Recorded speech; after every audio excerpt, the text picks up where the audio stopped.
So, we're gonna make homemade tortillas. Really simple. You basically have salt, yeast, oil, and flour and water. I've got a cup of flour. Normally I make this with my KitchenAid mixer, so it's a lot less labor intensive. But starting with a cup of flour, half teaspoon of salt, and a tablespoon of yeast. We'll mix that around real quick. And 2 tablespoons of oil. Now, I've cut this back. I normally do probably close to 5 tablespoons, but we'll give it a shot with less and see. It should turn out fine. So we've got that oil, and a cup of water, and a spoon. We throw our cup of water in here. It's cold water, nothing, just straight from the tap. Reason for this is we mix it up, get the flour mixed up without too much flour, so we can kind of make a batter out of it and get the lumps out for the most part.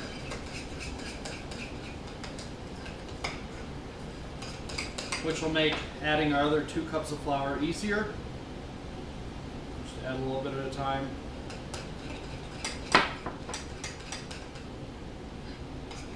Eventually this will become a hand process. You'll have to get in there and use your hands. But for now it's we can still use a spoon.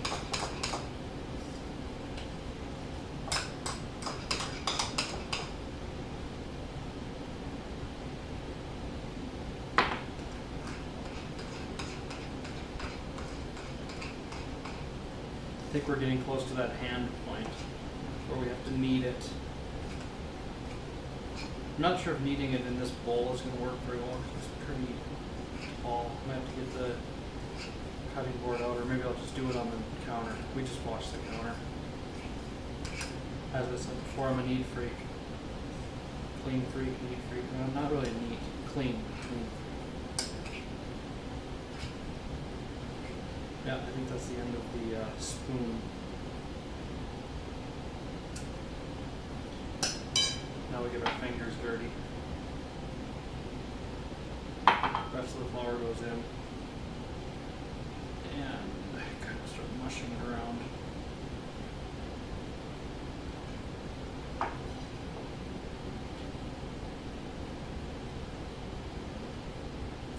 Get all the stuff off the spoon.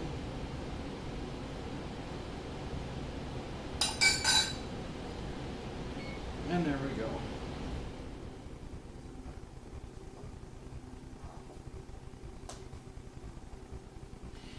I don't know if you can see it. I'm just kind of turning it around, grabbing a chunk, kind of mush it over, and just like that.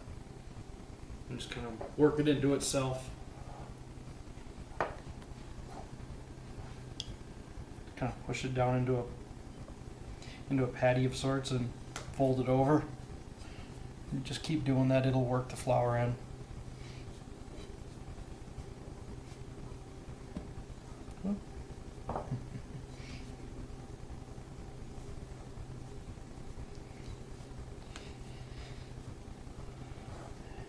And you can feel it still a little sticky inside, so you just keep going back and forth. It's just it'll take close to 5 minutes of kneading to make it happy.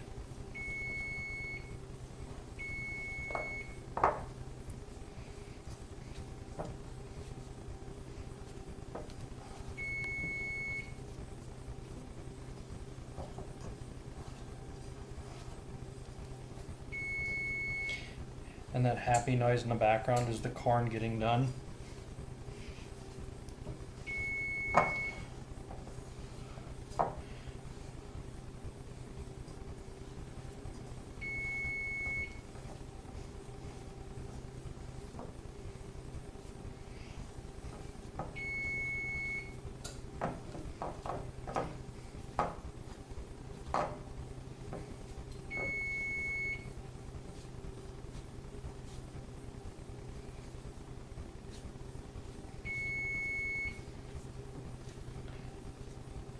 So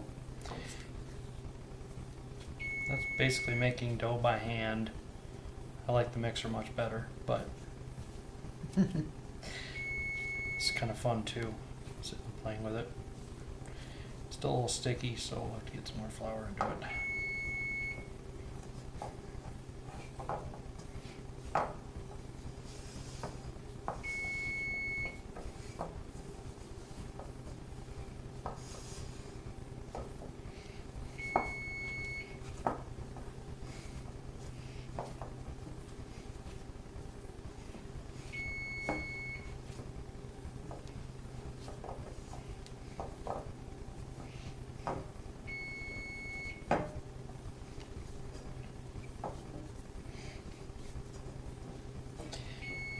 And the other thing is the flour sitting on the sides is fine because it'll keep it from sticking to the bowl. And of course, as it fluffs up, it'll attract some of that flour, and then when we punch it down a little bit, it'll suck up some of that extra flour. So, and whatever doesn't get sucked up, we can use for rolling it out. So, there's our dough.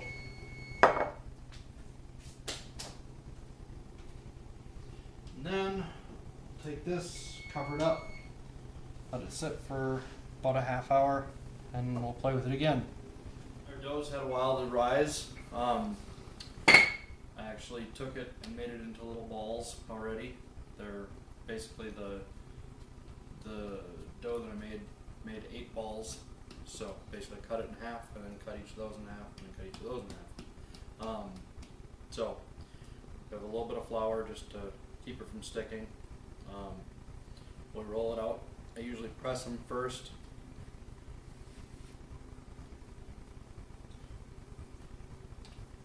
Just get the flour around, and then give it a roll each way. Oops, and then it sticks. Of course it would.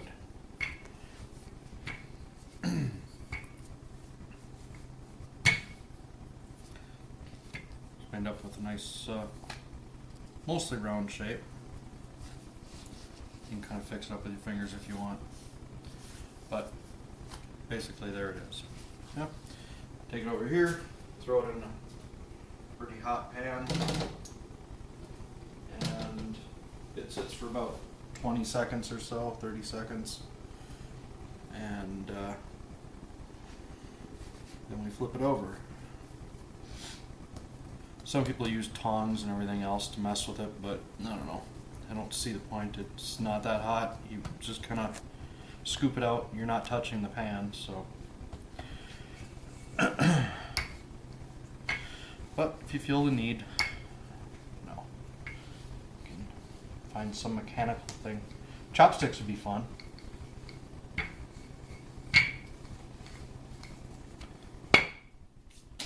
So. Here. You can see it bubble. So that's what it looks like. Just kind of take it, scoop it with your fingers, pull it up the side, flip it. And that's all there is to it. It'll cook for another 30 seconds or so, and then this one will be done. These are rather thick, but I like them that way. So.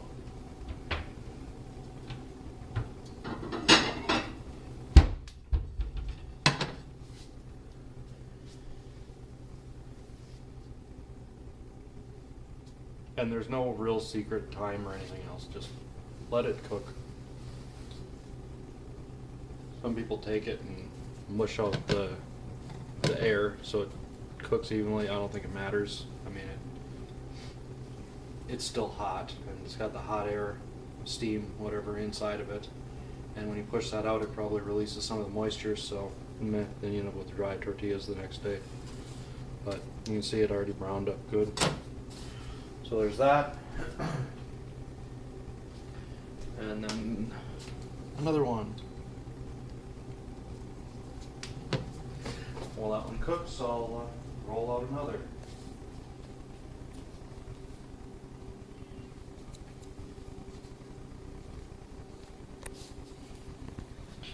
Again, pressing it out.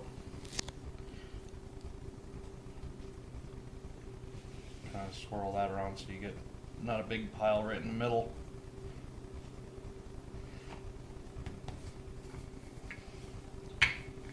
And roll it one way. And the other.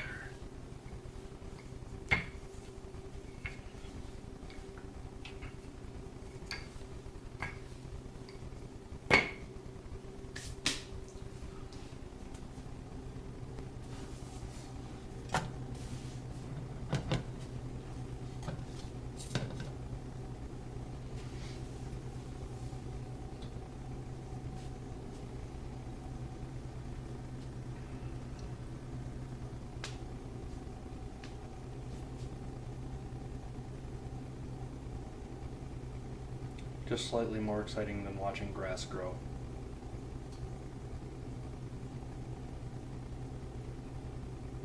Probably on par with watching paint dry, I suppose.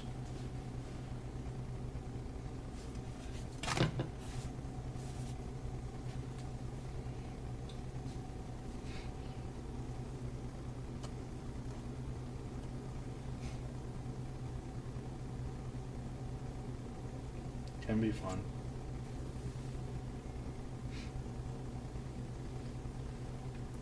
I flipped it over because the pan wasn't centered perfect, so it kind of got cooked on one side and not the other.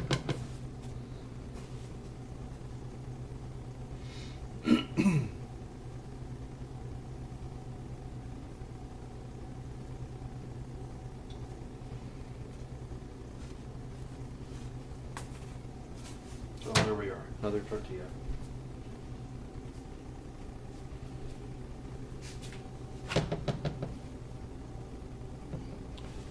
More, and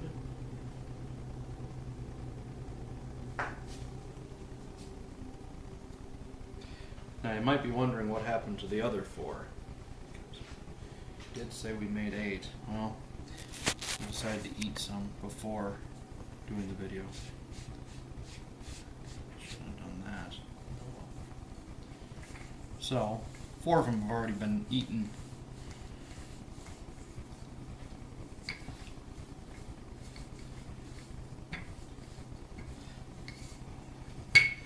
But normally I use the big old KitchenAid mixer to mix up the dough, and then I have a, I don't remember what the brand name was now. I think it was Bell Up as well. No, I don't remember. But tortilla press, it's heated on both sides. It's got like a non-stick coating, which, whatever. But you basically put a ball in the middle of it, slam it down, crush it, and ta-da, is a tortilla. And it takes a bit more getting used to than doing it this way, though. Actually, it's more of an art. This is just kind of like roll it out. It's good.